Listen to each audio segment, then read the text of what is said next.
Hello, and welcome again to California. And this is going to be our first episode of Cheryl and Kevin Go To, in which my boyfriend Kevin and I talk about some of the places that we visited as tourists in various parts of the world. Now, of course, for Kevin, California is not tourism. He was born there, so it's his home. But he was very kind to take me to lots of lovely places that he knew, and we're going to talk about some of those in this episode.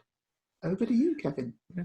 Well, hi, and thank you for inviting me. And I will say this is that uh, even as a native Californian, there are so many places in the state that I have never been to, and having somebody from out of town gives you a chance to show off these things. Oh, I've always wanted to go there. So, I mean, you came the first time you came there to San Francisco, which is near where I was living at the time. I was actually south of there in San Jose.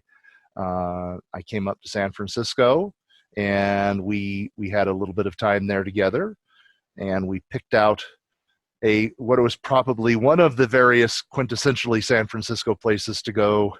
John's Grill, home of the Maltese Falcon. Right, yes. Now, that, of course, is something that large numbers of people will know. A very, very famous film, and John's Grill features in that film. And, of course, the restaurant makes a great thing of that. And it is Certainly. pretty much a standard American steakhouse. There's nothing hugely special about it, but the Right. connection with the movie is something that any tourist will recognize. And it was a very easy thing to do because, as I recall, I was staying in the Marriott on Market Street, so it was a very short walk to this very famous It, it, place. it was a very short walk. Of course, San Francisco is a fairly compact place, and it's easy to get to lots of places there. We just walked, although we could. There are other places you can get to. We take the cable car over to Fisherman's Wharf, uh, take the electric bus up to the area to North Beach, which is how we got you to the Stinking Rose garlic restaurant. Yep, Yum. the Stinking Rose is a restaurant where they put lots of garlic in just about everything that they do.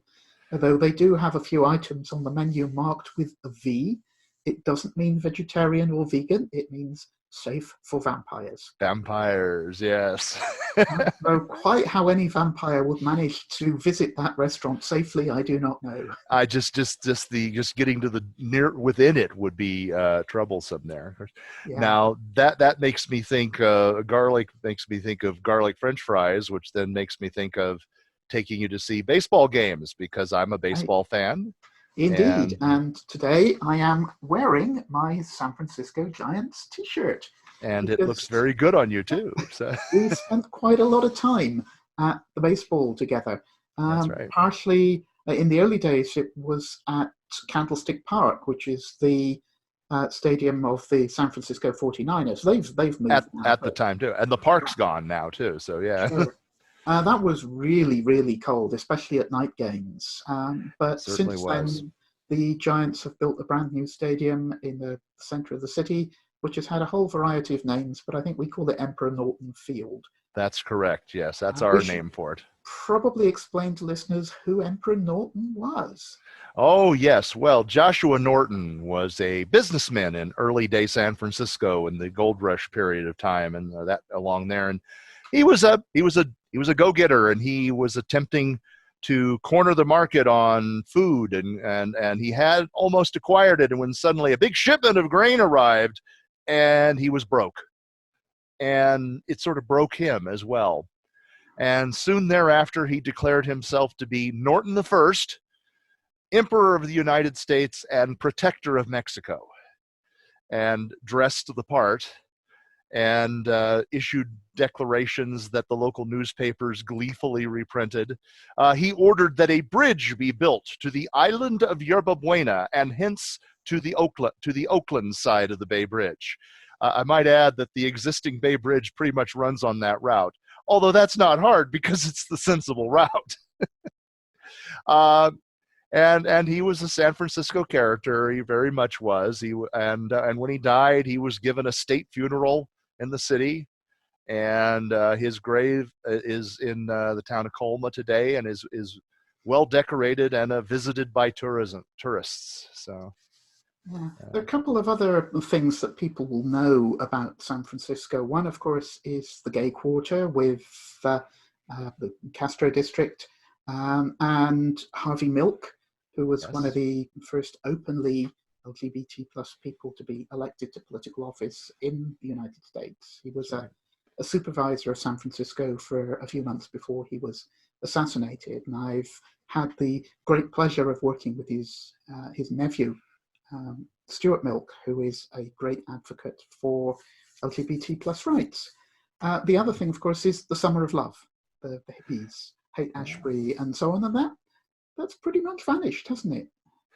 Well, the area around the corner of Haight and Ashbury is still to this day very much has a lot of signs of the Summer of Love. There's a bus painted up correctly with a suitably attired tour guide that will take you around all the areas. The street corner signs at the actual corner of Haight and Ashbury streets have been elevated significantly higher than most standard San Francisco street signs because they really got tired of people stealing them. However, they also is a San Francisco shop where you can buy replica Haight and Ashbury street signs to get your fill of that. So there's always a little bit of that. There are some who say that some of the countercultural ethos of the time is survives today in the fact that it's become, it's a high tech city with a lot of high tech people. I don't know. I'm skeptical of that myself. But there you go. And in fact, it's just there. San Francisco is 7x7 famously. It's 49 square miles and probably more than that many number of neighborhoods, and it covers a lot of ground in a sense, even though it's compact, and it's a lot of variety. And I've certainly not explored it all. I only visited. I did myself. I've never lived there. I couldn't afford to live there now. That's for Well, no, sure. not many Yeah, people can. But I always tell myself, no, sorry, I'll tell other people that I lived in San Francisco, because saying that you lived in Sunnyvale or Fremont or whatever, people don't quite follow that. But there are a whole bunch of cities. There's San Francisco, there's Oakland, there's Berkeley, there's Fremont, there's San Sunnyvale, Jose, which is actually the San largest Jose. city in the Yeah. Bay Area and the third largest city in the state, and ninth largest in the country, I believe. So, but people don't. You have to describe San Jose as 50 miles south of San Francisco because no one will know where it is. Yeah, but we know the way. We know the way. That we do. Absolutely, yes. Uh, So, you want to go on to some other things we did there based Sure, down yeah. I there? mean, San Yeah, Francisco Bay is basically these days just a big conurbation all the way it around it. certainly There is. is so much around that area that you can Yes. go and see. Of course, as you came more and more often, we went to go see more and more things. And one big trip we did, which I enjoyed greatly. We took several days off and we drove up the California North Coast on U.S. Highway 101 and California Route 1, which you say have some similarities to the Great Ocean Road in Australia. I think it goes out drives along the coast, and you get these wonderful scenic views. Yeah, although Yeah. I mean the Great Ocean Road, the main problem is that some of the scenery that you look at, the Seven Sisters, are starting to get washed away. Whereas with Highway 1, the road itself keeps getting washed away. I was about to say that actually. You're right. You're quite right. Yes. The bits of it get washed out. The road gets closed for a while. They rebuild it again. It's a constant chain. The thing it Now, reminds me most of is yeah. the railway at Dawlish in Devon. Oh, yes, yes. I see what you mean because you are right there, and sometimes you are right on the ocean, and sometimes you have climbed way up above the cliffs, and you look over the side. Whoa, look out! Now, we drove up to Fort Bragg, where we indulged one of my other hobbies, which is trains, as Yes, it's as any we will talk excuse. about again. Yeah, and we rode the California Western Railway, which is known as the Skunk Train, and Yes. the reason it has that name is that it as in the days of steam, they were trying to find ways to more efficiently carry passengers at a profit, and they got these gasoline powered rail cars, gasoline powered, and people said you could smell them before you could see them. Now today those are diesel rail cars. They're still, and the diesel rail cars that are running are themselves quite historic. They've been running for a long time. So we took a ride along the skunk train, and as you probably recall, I was really happy because I got the seat in the very front, so I could look out the front window on the opposite side of the driver. Sure. Yeah. No, that was a fun trip, and I think we eventually ended up in a place called Eureka. Yes, after our trip to Fort Bragg for spending the night there, we continued north, and we went through, on our way up to Eureka, we went through what's called the Avenue of the Giants, which is actually the old main highway, but it is a twisty road that runs through it's called the Avenue of the Giants because it runs through a lot of the ancient redwood forests. We stopped and saw the Dyerville Giant, which is a fallen redwood tree that was absolutely huge. It was tremendous. I could go there any given number of times, and we continued on up to Eureka. And Eureka is on a bay in Northern California. It was center of the logging industry, and we experienced a little bit of that when we went to dinner at a place called the Samoa Cookhouse, which has absolutely nothing to do with Samoan cooking. I will say it has everything to do with, for some reason, the town was called Samoa, and it was basically a logging town. It existed around a lumber mill, and lumber mills at the time also maintained a big cookhouse to feed all these big burly lumbermen who needed lots of food. Well, today it's no longer a lumber mill with but the cookhouse has been preserved and operates. And when you go to the Samoa Cookhouse, you don't really have to worry about deciding what is on the menu because they only serve one thing a day. It changes each day, but you come into this room with all these big long trestle tables, and you are served soup and salad and lots of bread, and then they bring whatever the dish of the day is, and it could and as much of it as you want to eat because those lumbermen, they needed lots of calories. Probably not as great for us to take in quite so many of those calories, but it was great fun and a good meal too. Sure. Yeah, it's fascinating to see that cookhouse being run in exactly the same way as it would have been run back in the days of all that forestry. The other thing I really remember about Eureka is the large number of really impressive houses that looked a little bit like they were out of the Addams Family, but they're all made of wood. Yes, very much so. A massive amount of the Victorian style, I guess they're called. I mean, more perhaps Queen Anne style. I'm not sure what they actually call that style. There's another town south of there that we did not get a chance to see that is even more set up that way. A lot of the people who the lumber people, the people working at the lumber mills, well, they didn't do that, but the great lumber barons made their fortunes, and they wanted to show those off, and houses like that are the way they did that. And they didn't have the giant fires that tended to wipe out towns that had lots of wooden houses like that. Yeah, I think they understood wood and whatever, and we rather skipped over the redwoods, but that is one of my absolute favorite things about California. It was the thing that I would always tell my friends and family back in the UK when I said, look, Kevin took me on this trip. And I had this photograph. Sadly, it's a printed photograph. And I think you've probably still got it somewhere. It'll be in somewhere, one of the storage boxes. Yeah. But it's just a picture of a road with a whole bunch of trees down it. And it looks like a perfectly ordinary view of a forest. But at the base of one of the trees, there is a little tiny white dot. And that's you, and you're Yes. 6'3". And yes. when you take that in, you see how big those trees really are. 300 feet tall. That's right. Massive trees on that forest. I don't think the tallest, because I think the sequoias are taller. The inland sequoias. These are the coast sequoias. But still, that's just and the very fact that these enormous tall trees have very shallow roots. They do. You'd think a tree like that would also dig hundreds of feet down. No, and that's why they fall over in storms. Sure, but they hold each other up. They do. They live in a forest, and the roots all tangle together. so That's that right. the trees manage to hold each other up, and that's how they It's manage to get to that incredible size.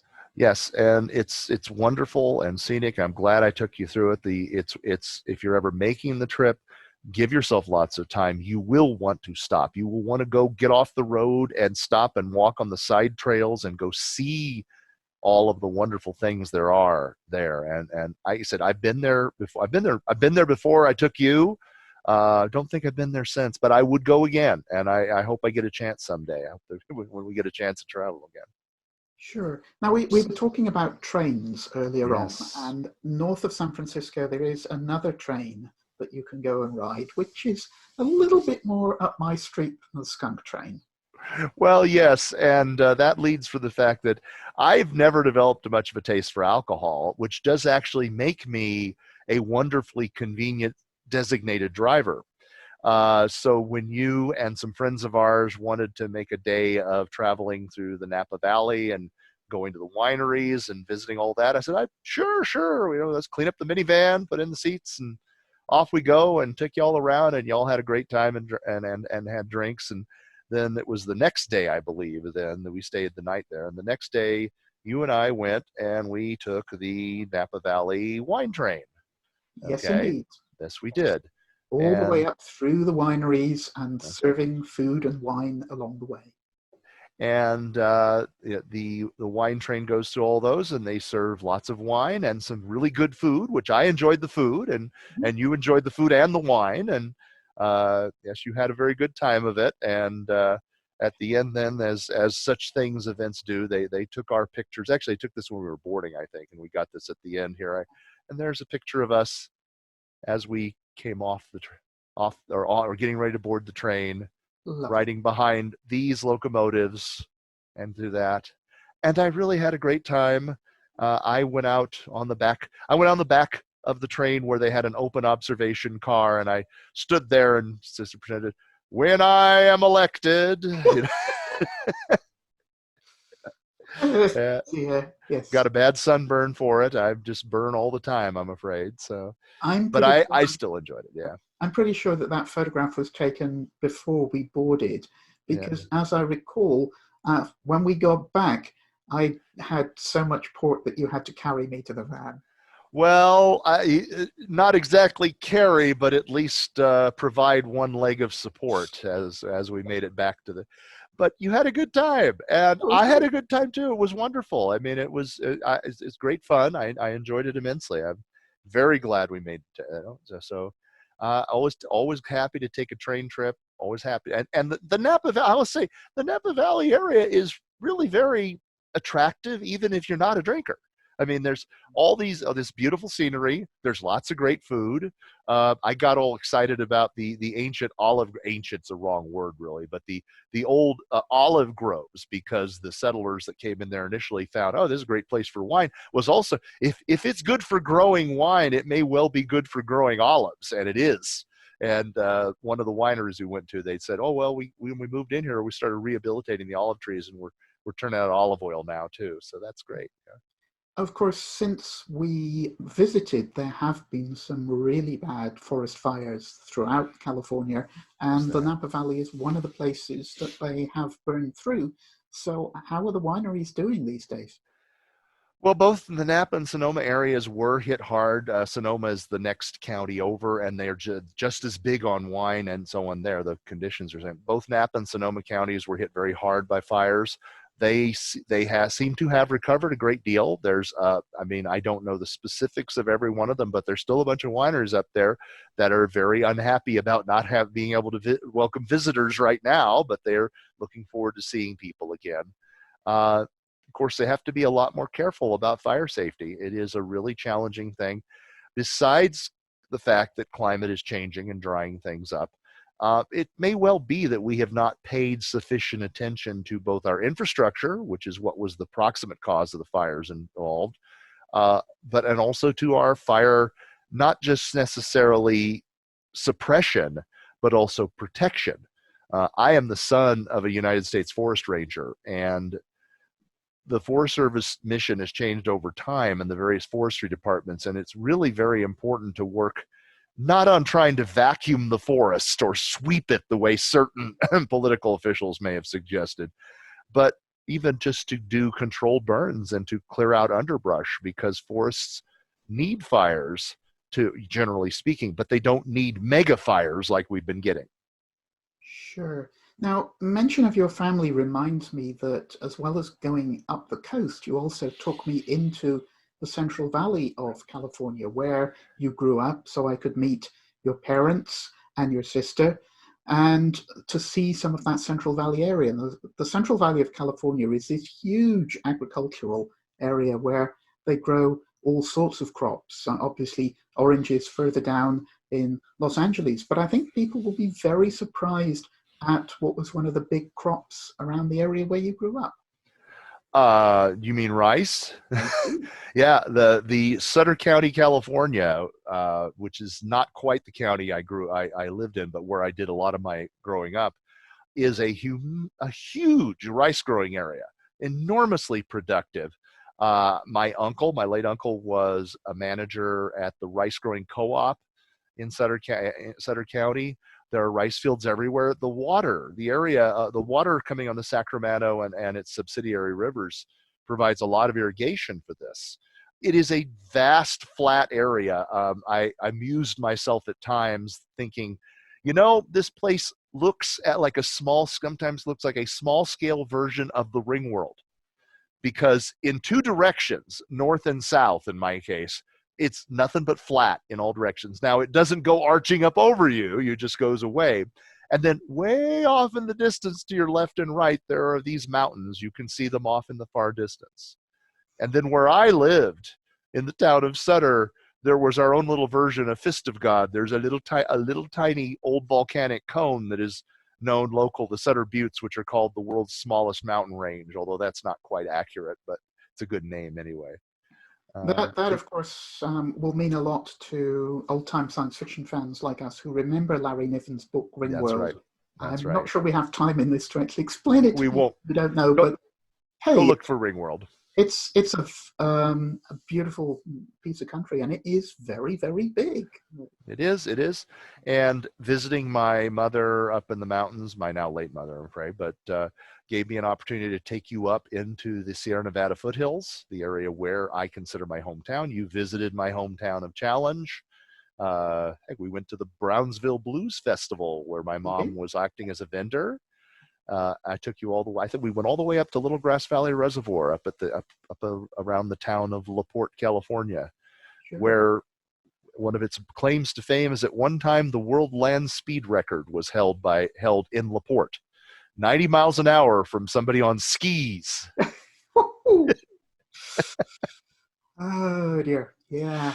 Yeah. So that's taken us north and east of the Bay Area, of the San Francisco, but we also went We should south. mention the state capital. Oh, that's true. Sacramento. I've forgotten Sacramento. It's just right outside where I was. Took you to Everybody Sacramento. forgets Sacramento. It certainly does. I mean, I've talked to people in the Bay Area. I've said, I've tried to describe places, and I've mentioned, well, it's near Sacramento, and I've had people say, that's near Reno, Nevada, somewhere. But it is But the state capital. it is, and it has a gold rush era Capitol building with the golden dome, although it looks sort of actually more bronzish. And it has the lovely restored Old Town Sacramento, which is a state historic park. And right next to that is a place I'm very fond of, the California State Railroad Museum, which is reportedly the largest railroad museum in North America. It is a big museum. It concentrates on the initial railroads of that area, because the first American transcontinental railroad, it broke ground in Sacramento, building east toward Omaha as the Union Pacific was building west, and they later met at Promontory, Utah. But Sacramento it's got lots of history involved in it. It had Mark Twain coming through. It has very hot summers, uh, and Twain notably said that it is not always hot in Sacramento, only 143 months out of 12 years. Yeah, it And is he's, screamingly hot in it California. certainly is. And I tell people that California built its state capital there to discourage people from wanting to be politicians. Yeah, I think they probably did. And I suspect that they adjourned for the summer because it's even worse in the summer than in the winter. The thing that really struck me about the Railway Museum, of course, was the memorial to the enormous number of Chinese engineers who lost their lives building that railway. Absolutely. It was very hard to get workers to work on the railroad. It was very, very hard work. You were digging with hand tools, you were hauling stuff in hand carts, you were blasting with black powder through really, really hard granite mountains. You couldn't get people to work. And there was the contractor building the railroad suggested bringing in Chinese workers. And notoriously, some of the backers of the railroad said, well, will these Chinese be hardy enough and tough enough to be able to build something as big as this? And as Charlie Crocker was the contractor, looked at him and said, looked at his brother actually and the others and said, they built the Great Wall, didn't they? They brought in workers who came to California and they were recruited, and they proved to be really good workers. They worked harder, they worked longer, and they were healthier, even if they weren't being paid as much. Among other things, it was one of the reasons they were healthier is they didn't drink plain water. They drank a lot of tea. Well, nobody knew it at the time, but boiling up the water for the tea made it safer. They cooked their own meals. They didn't subsist on canned boiled beef and what have you. Their food was healthier, generally speaking. And despite the enormous discrimination they faced, they built through the Sierra Nevada and out, which is not an easy task. I mean, I look at the highest point on the British railway system and I say, well, that's nothing. I mean, Donner Summit, where the railroad goes through, is like 7,000 feet high, and they tunneled through that mountain, and climbing up and down it. It's a tremendous accomplishment, even to this day. Of course, before the railroad was there, California was reliant on the Pony Express. And there's a little town called Folsom where Wells Fargo Bank has built a museum where they had the western terminus of the Pony Express. That's right. Now the Pony Express, oddly enough, for all of its impact on history, it only lasted about 18 months and it never turned a profit. I mean, it was an enormously expensive enterprise, but wow, it certainly caught people's imagination. And in some of its earliest days, these riders were galloping across the country. And at one point in it, the terminus of it was actually in Folsom. Sacramento is more famous for it because it actually also was a terminus as well. But one of the reasons that it was in Folsom was that at that point, an early railroad, the Sacramento Valley Railroad, which was built a short distance there, was there. The Pony Express would end there in Folsom, and then they could load the mail onto the train to take it into Sacramento, where it would then be put on paddle boat steamers to take it down to San Francisco. And that was part of that. The Pony Express, actually, its routes run short, not far from where I live now. And I have stopped and looked at it all across the country here in my trips hither and yon. Folsom is a nice little town as well. And I lived there for a couple of years. Of course, we've only talked about half of California at the moment. There's That's right. a whole area to the south with two enormous cities, San Diego, which is famous for the Navy, and Los Angeles, which apparently is famous for movies or something like that. Yeah, something like that. Yeah. It's funny, really, given that I am a native Californian, lived most of my life there. I haven't gone there that often. We've gone occasionally. We've gone there for events. We went to San Diego for conventions. I have driven down there for events. It's a funny thing. It's really a tale of two states. I am from Superior, California. You say, and they are inferior California. But they did rather steal movies from us because movies did not begin in Los Angeles. They began in a little town called Niles, They which is certainly did. just around the corner from where we used to live in Fremont. Absolutely. We were fortunate enough to go and see when they did a whole bunch of reopening of a tourist railroad and a big opening of the tourist district of Niles, and where they have the S&A Silent Film Museum that celebrates the early film industry that was in Niles, including some classic movies like Charlie Chaplin's The Tramp. I mean, almost everybody is likely to have seen that, or at least pieces of it. And perhaps the final scene where the tramp shrugs, pulls himself together, twirls his umbrella, and takes off down the road. Well, that's a road in the Fremont Niles area. I'm not sure the exact place, but that movie was filmed there. A lot of early films were filmed there, and then they moved on to other places. Yeah, but we went to an old movie house in Niles where Yes, they showed an old John Ford Western, and they had a man playing the organ as an that's right. accompaniment, just as it would That's have right. been live performance. And we also went to see the projection room, which was lined with metal because of the danger of the film catching fire. Yeah, early film was made of nitrate film. The nitrate is highly flammable, and it's okay as long as the film keeps moving past the very, very hot arc lights used to project it. But if the film were to get stuck, as was easily, anybody who's worked with a film projector with sprockets knows this is a possibility. If the film gets stuck, it instantly would catch fire, and it could then light everything alight, and therefore the projection room itself had to be lined with lead to avoid setting the whole building on fire. Mm. Now, of course, there are parts of California south of San Francisco that are not Los Angeles and that are definitely worth visiting, including my favorite place, I think, in the whole state. Yes, we went down to Monterey. I was fortunate in those days. Actually, my employer would hold an annual meeting down in the Monterey area and take all of our management team down and put us up in a retreat type environment. Then that was very nice, which gave me some familiarity with the area. And so you and I went down to Monterey and spent a couple of nights and visited Monterey, which in general is a great deal of fun and entertaining, and the waterfront, the Cannery Row, from and all of that area. But specifically, we went to the Monterey Bay Aquarium, which has And got to be world class. That is certainly the place.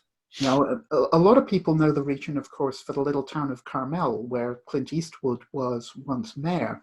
That's But if right. you're an oceanographer, which I am, then you will know it for, firstly, the Monterey Bay Aquarium, which is one of the best aquariums in the world, but also for the marine environment off the coast there, where you've got this magnificent kelp forest with a great deal of biodiversity. And then a very short way off the coast, the continental shelf just drops down and there's this massive trench. So you've got really, I mean, miles deep water suddenly right off the coast. So it's a really good place to build an oceanographic research area. Of course, there's a lot of fishing there, which is why you get the whole Steinbeck thing with Cannery Row and the sardines. Although, Right. to a certain extent, I think the sardine business has collapsed these days because they fished them all out. They did, and I don't know. I don't think they ever came back. Actually, they may have gone somewhere. There may be some somewhere else, but Monterey does not have a fishing industry like that. There is mostly what you see in Cannery Row are the preserved and restored, and they're full of tourist shops now. It's Now, they do have their own Fisherman's Wharf at Monterey do. as That's right. well, where there's a chain of restaurants around the US based on the film of Forrest Gump. It's Bubba Gump's Shrimp Shack. Yeah, something like that. Bubba Gump Shrimp Company, I believe, actually is the actual name of it. But But the thing about the one in Monterey is that it's right on the end of the wharf. And so if you're eating dinner out there, you are looking out over the area of the sea where the kelp forest is. that's right. And the chances are that you will get to see the sea otters swimming around there having their own shrimp feast. That's right. Although the Monterey Bay Aquarium has its own sea otters and are famous for that, there are wild sea otters that just come on into the bay, and there you see them swimming around, and swimming around in the back and banging on shells with a rock, or it's great. It really is. I loved it a great deal. Yep, and you can see wild sea lions as well, a lot more than That's you right. would see in San Francisco. There was an entire beach covered with them, as I remember. That's right. And you got to remember to leave them alone. Do not bother them.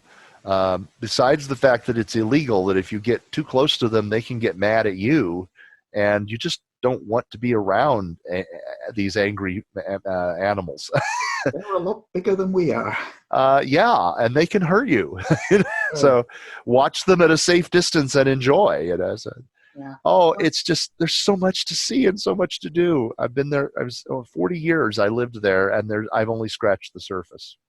Yeah, I'm pretty sure that Monterey Aquarium has a webcam, so I'll see if I can find that and put it up on my Twitter feed so that people can watch the sea otters and whatever. But there's so much to see in California. Yeah. What have I not seen, Kevin? If I were to come back, where would you take me?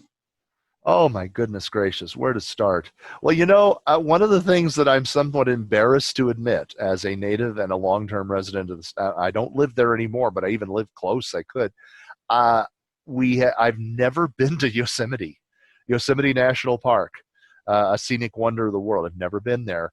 Usually because the only times of the year that I'd ever wanted to go, it's too crowded. Because everybody else goes. I don't really like going at peak periods. I'm sort of an off-peak kind of person. The Lake Tahoe area is another beautiful place. Now I live there, near there now, and I see it quite regularly driving through it back and forth. Never got a chance to take you up there. Lake Tahoe is absolutely beautiful. The area around it is gorgeous. The whole area is just it's easy for me to take it for granted for driving through it. A place I went when I was young, that I would like to go, although I'm not sure we could reproduce what I did when I was young, would be to go to Lassen Volcanic National Park. I went there when I was about 12 years old with a youth group, and we camped there for a couple of days at the visitor center at the base of their volcano. That is California's last volcanic eruption. It last erupted in 1917. It's clearly still active volcanically at the time, because out near the visitor center, just up the road, is the bubbling mud pits with and the sulfur vent coming out of the side of the mountain, and when the wind blows, you get it. And they warn you, actually, be careful where you park, because that sulfur will blow back over your car and ruin your paint job. Okay. And at the time I was there, there were boardwalks that went out over the mud pits with dire warning signs that have basically said, if you step off of these boardwalks, you will die, and it will hurt the whole time you are dying, as you are boiled to death. It is really, it's no joke. Now, the volcano is not actively erupting. I say it didn't erupt. It's been 100 years since it last erupted. And I and our group, we did a day hike up to the top and back. You could do it then. I'm not sure if I could do it now. I'd be interested in trying. I would do something then. I would do something that I didn't do then and learned very much about. I would put on a great deal of sunscreen, because climbing up to a 10,000 foot mountain with no sunscreen and deciding to take off my shirt because it was hot, that was a really, really bad idea. But I was young and foolish. Yeah, exactly. I had no idea. I've learned my lesson. Even with sunscreen, I still get all burned. So yeah, absolutely. But those are great places. That's a start. There's more. And there's more I haven't seen. And indeed, there's a lot to see in Southern California that we've only touched briefly on. Well, there's the La Brea tar pits, for example, as we're talking about. That's right. Mud. So that's something that I would like to see. Yeah, and there in San Diego, they have a preserved tall ship, the last of the great Star Fleet, which believe that one is the Star of India, and it literally sailed up to Alaska to do fishing, and a steel-hulled windjammer, I guess, or something like that. I don't know what you call it. Well, I don't need one of those, and as you'll find out when we talk about Finland, I have my very own windjammer that I can go and visit. All right. on a Yeah. regular basis. But yeah, Mhm. that'd be good. And the old town in San Diego has some good Mexican restaurants, and A it's great place. There, beautiful climate. A number of people I know have moved to San Diego and then they can't leave. They get stuck because of the climate. It's generally comfortable there year round, sure. and I, that's and there aren't a lot of places with such ideal climate. That's uh, that's the reason why getting duty on the Navy at San Diego. Oh yeah, that's a really tough call. Well, the last time I was in San Diego, it was for a business trip. Yeah. I'd gone to a conference there, Hmm. and I remember I got up in the morning relatively early and went for a little walk along the seafront there. And while I was out, I got to watch the Pacific Fleet leave for the Iraq War. Yeah. So, Yeah. a posting in San Diego, yes, it's very nice, but occasionally if you're in the Navy, you have to do Navy things. That is right, and it's a good place to be based out of, but you do still have to do your job. Absolutely. So yeah, now we've talked a long time, and I swear California is a huge state. It is the taken on its own, it would be, I believe, the world's fifth largest economy. It is the third largest state in the United States. I think it has about the land area of, I think, maybe France or something like that. And you just can't. It's impossible to do it justice. You could spend your whole life exploring just California. Yep. And that's why I explained in one of the other videos why I'm just doing California and not the whole of the US. And of It's course, impossible. Yeah. told people about the bear flag and how we could be a separate country. Yes, 22 days or something like that. That we were 25 days. 25 days. Yes, I looked it up. and thank you. And right, and as we record this, we are part of a insipid. Not, I wouldn't say an independence movement, but a regional coalition of Pacific states plus Colorado, Yeah. uh, We including Nevada. So we are living in interesting times. I we mean, certainly both of are. our countries are unions of a sort, and both of them are threatening to crack open and go their separate ways. Well, considering California's genesis as a state, which is unusual compared to most of the Western United States, because most parts of the Western US, other than the original 13 state colonies that became states, there was this whole process where you had to first be organized as a territory and go through a territory and then be given statehood and so on. Well, California was different, and California—that's one of the reasons California is so large. It's too large. It doesn't meet the rules for a normal territory. It never was a territory. It was basically conquered as part of the land that was conquered by the USA in the Mexican War, and then the gold rush came and people started running out there, and then the people in the state organized a constitutional convention in Monterey. By the way, this is where we learned this. In Monterey, they wrote a state constitution in both English and Spanish, and they elected a member of Congress and two senators and sent the whole thing off to Washington, D.C. and said, "We're a state now, take it or leave it." Yeah, well, And they did. And the U.S., not being fools, took it, and got the gold for it as well. So okay. Well, California is a wonderful place, and I'm really, really glad that I got to spend so much time there, and would love to visit again. So thank you ever so much for and I hope showing I me hope you around get the your home. chance. Thank you very much. I hope we get a chance to do that again someday. Okay.